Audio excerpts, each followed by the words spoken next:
Okay, greeting everyone. Today I'm starting a new visual novel walkthrough. This one called Panzer Hearts. So I knew about this visual novel. It was back in like a few months ago when the developer of the Panzer Hearts comment on one of my Everlasting Summer visual novel walkthrough. So shout out to them. So I just bought this game. It's around like $4.99, very cheap on Steam. So yeah, I'm gonna start like this. But first, let's check the setting.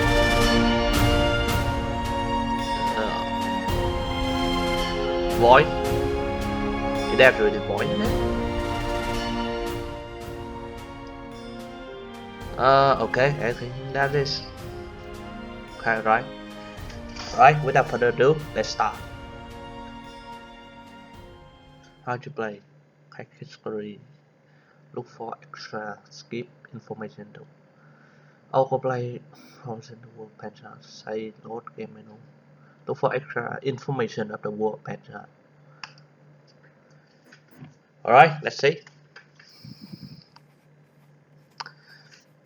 Guess I read. Dear mother, thank you for the coconut bowl you sent. I share some with the other men in my unit. I hope you're fine and things are well in Capper. Now it's finally our time and we're traveling toward the front. Everyone is full of determination for the final victory. I believe firmly in our great empire and the gods, and we will triumph over the evil. Mother, I'm not afraid. I refuse to be afraid. If it happens that I don't return, do you know that I live up to my oath as a soldier of the Empire? In death, I'll be led by Nephi to join Father and Bruno in the afterlife. We will arrive soon and I need to end this letter here. I will make you proud of me. With love, Bastien. We arrive at a rural village. There have been so many of these small dwellings after crossing the eastern border into Colonial territory. It's my gun. Ah, I can select something. Currently, it is enemy soil, but soon it will belong to the Empire. What? Is there anything else? Gun? Anything else? Okay. All the villages we pass look the same. There are no car and no electricity. The people must be uncivilized. They can only benefit from becoming part of our great empire, and should be thankful that we're seizing this land and helping them flourish. Our captain approached us, a firm look on his face. He should brief on us. He should brief us on our next mission. After the long journey, I'm filled with excitement. I want to get into action. My brave man, can you see the mound beyond the step over there?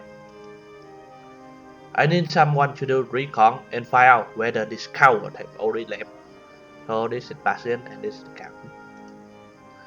For the glory Anubis, savior of the empire, do I have a volunteer? By the light Hackle, I volunteer. That exemplary bravery, Bastion. Now get to it. Yes, sir. I locked the safety of my gun and start walking toward the mound. I tried to clean up everything they told me in training, but suddenly my mind became blank. I remember the same thing happening in sport. You train a lot, but during the competition, you forget the training and just execute the best you can. I reached the mound. I slowly climb up on it. Very slowly, I raise my head over the edge of the mound. All the cells in my body scream at the same time, and I am rendered motionless for what seems forever. A large group of enemy soldiers is assembled on the other side of the mound. I get up and start running back toward my comrade. The steps seem to last forever, and if each step I take pushes the boundary of safety further away. I'm never gonna make it. So I guess he's been shot. Yeah.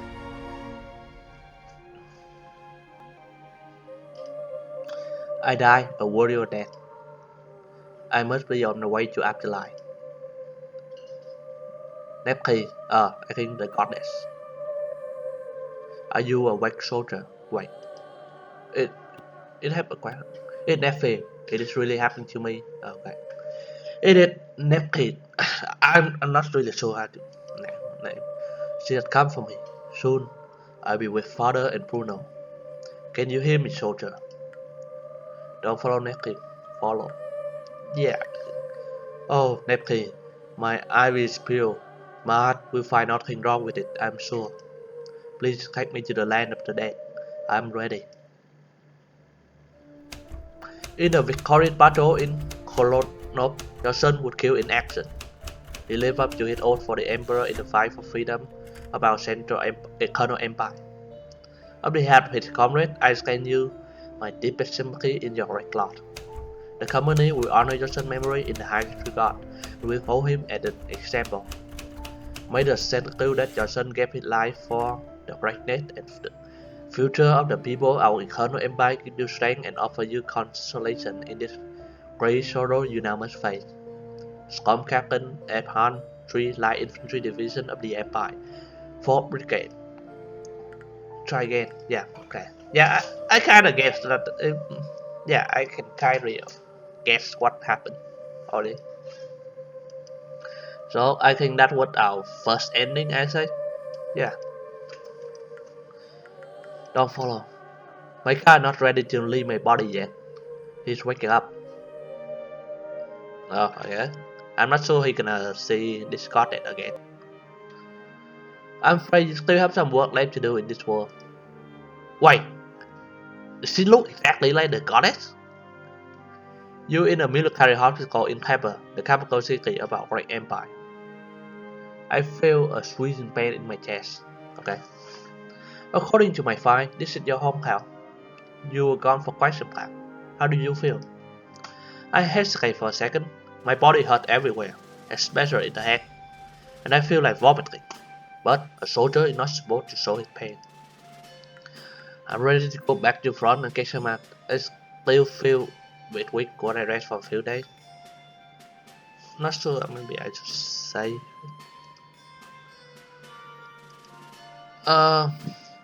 Okay. Yeah.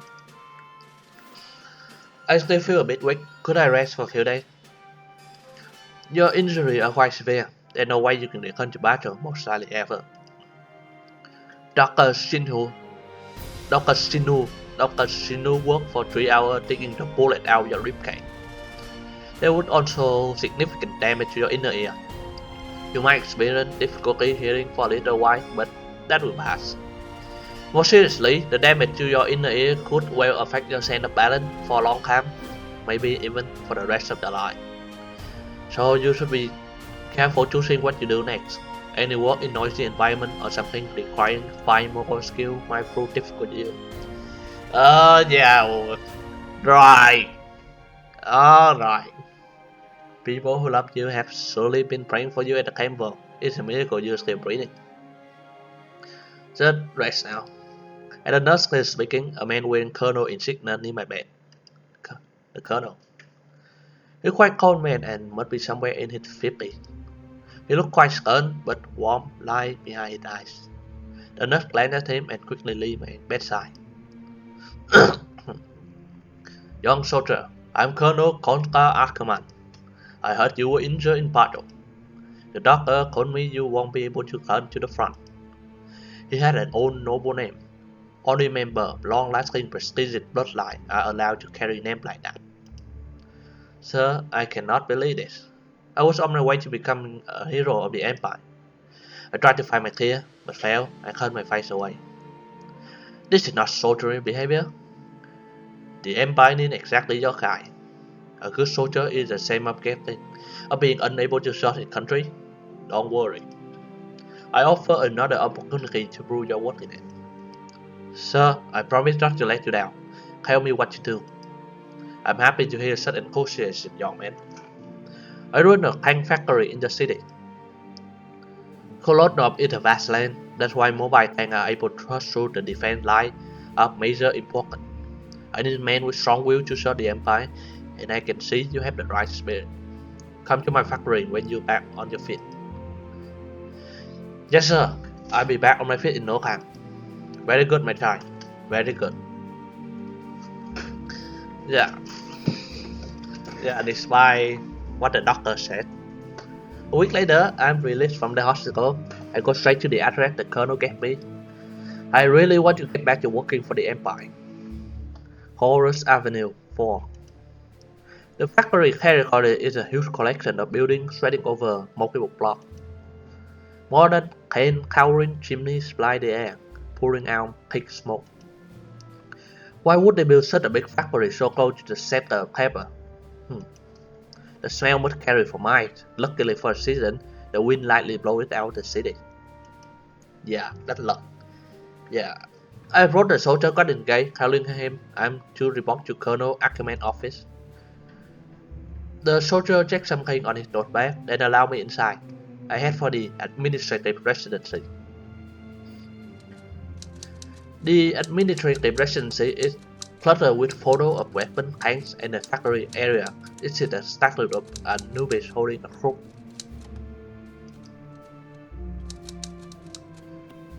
Every time I see a statue of Anubis, I think of the afterlife and how I must try to live in a way that my if will be pure when I die. Okay. A woman sits at a typewriter in the middle of the room, likely his secretary. Her desk is stacked with piles of documents, but everything on it seems to be in explicit order. She must be Colonel Conker's secretary. Excuse me, ma'am. I'm here to meet Colonel Ackerman. The woman glanced up from her paper parcel. I scanned in attention, motionless. She takes her glass off. Do you have a scheduled meeting?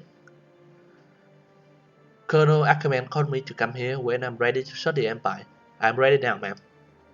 Well, I'm sure you are, but Colonel Ackerman doesn't see people without an appointment. I'm sorry, I didn't catch your name. Bastian. Bastian, is it? I see you young and eager to serve. That's good. We need more men like you. Can you state the purpose of your visit in more detail? I don't actually know, ma'am. I was in front and got injured. I woke up in the War Hospital and Colonel Ackerman visited me there. He told me I could serve a great empire here even though I can't go back to anymore. You see, my inner ear was damp and they told me I can't go back to the front. I appreciate the effort, but I can't just book you a meeting with Colonel Ackerman. He's very busy man, you see. Ma'am, you really don't understand. I was called personally by Colonel Ackerman to come here. I won't leave until I see him. Just then, the grand office door opened and Conker entered the room. He smiled at me, a knowing look in his eyes. Frau Bella, what's the problem here? Colonel Ackerman, this young man claimed he was personally instructed by you to come here. I tried to tell him that he cancelled. Yes, that is correct.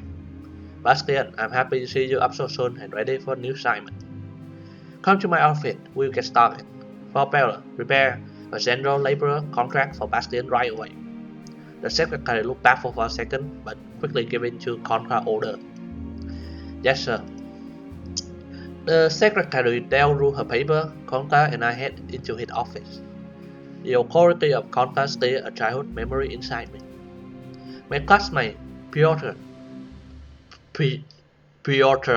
an orphan from Bescalia, one passed his limit and made fun of the Empire history by deliberately singing the wrong lyrics during a music class. I remember the next day when the protection guard came to the school and took him away. I never saw him again. Yeah. After that incident, I have been keen to obey my superior, even if obeying is at times hard. Colonel Ackerman, Bastian reporting for duty. I instinctively performed the salute. The salute is performed by putting one right hand to the left shoulder and bowing with left arm downward. I'm not sure I can imagine that. At least, Bastian. It's an old banking of a poodle. At least, Bastian. Conker's office is dominated by a huge picture of Anubis being served by Nephi, the protector of the dead. A smaller painting of a poodle sits on the left side. On the right, there's a large portrait of our emperor, who gazed across the room as if monitoring the factory work. Conker brought a brand new record player. He set the needle on it and a record started speed. And he cut to me the low looming note of Wilhelm Richard Album Act 3 started play. I stayed my breathing and tried not to show my unease. Bastian, you're about to start a new journey. Quite different from the one you expected. But have no fear. This is just a heroic mission as the one you embarked on when you became a soldier. Perhaps even more so.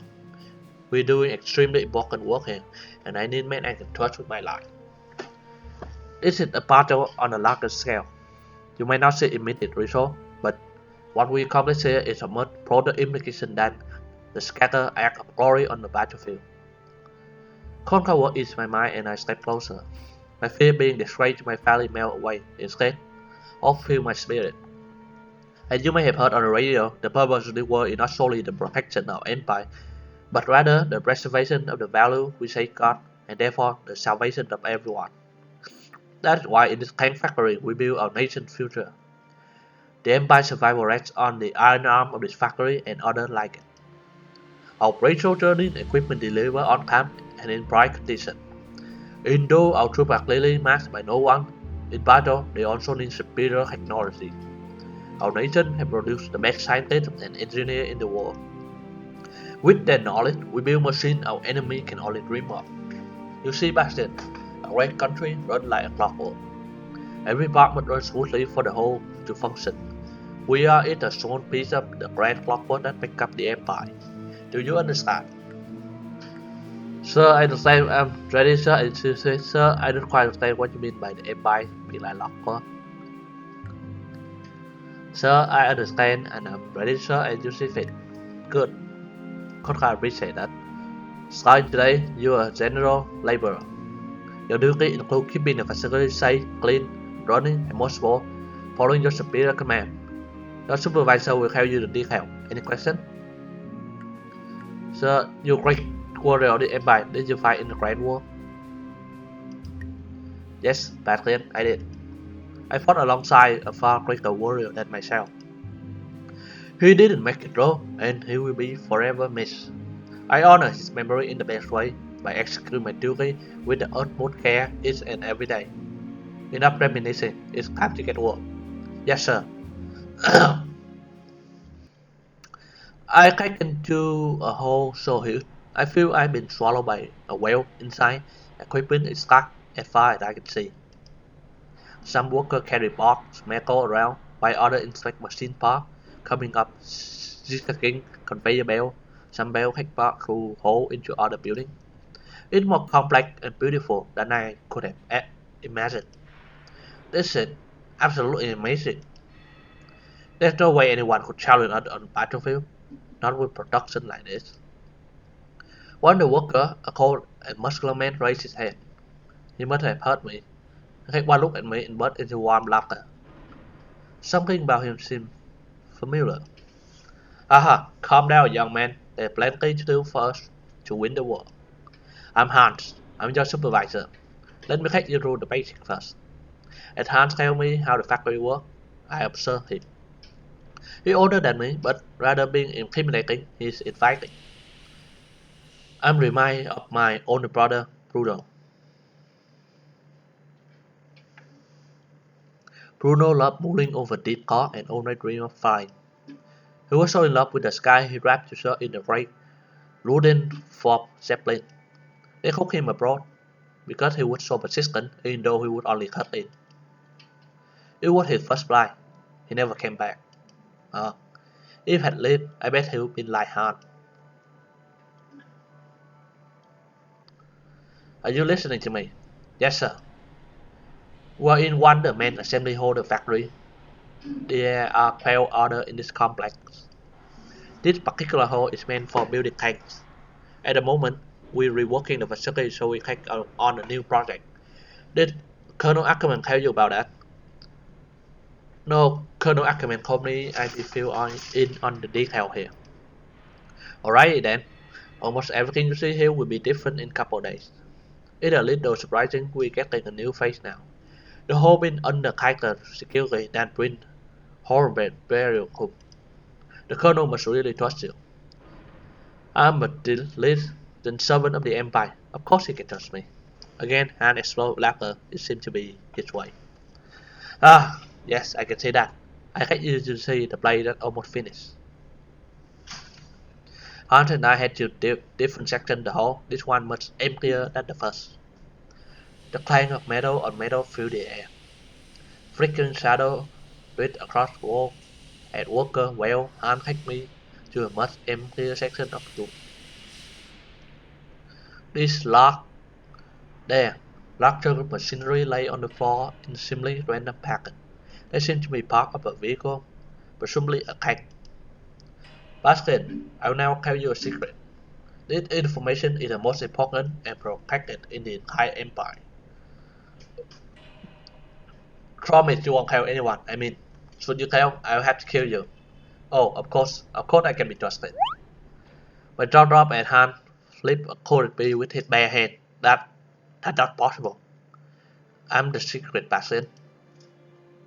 Ah, the Empire has been working on a secret superhuman project for decades. I'm the first successful prototype. Meet Hatsubits 1000. Han threw the coded piece at me. I moved to block it, but there's no time. The beat hit me hard in the chest and I fall. The last thing I clean up before I hit the ground is my family.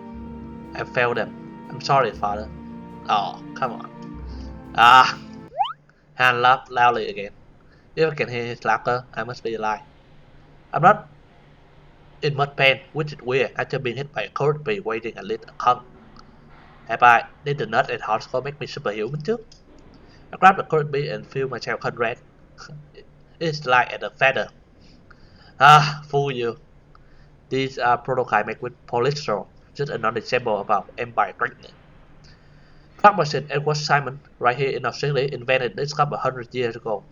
The great scientist our nation has built up it ever since. A polystyrene coated piece. I cut it over my hand. The material light, but solid and sturdy at the same time. I've never held anything quite like it. It is extremely light and we use it to make quick model of our machine.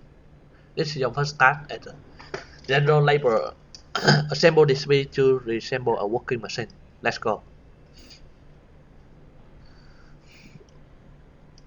Yeah, I pretty sure you have to put it.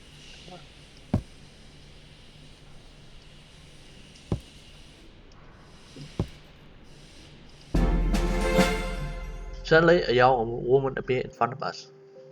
Idiot! Can't you see you're missing a few things? You can't assemble a tank without a computer track. Astrid, how wonderful to see you. Don't you already know that it's impossible to make a computer track with polycrystal? The structure is rigid enough to be molded into something so thin.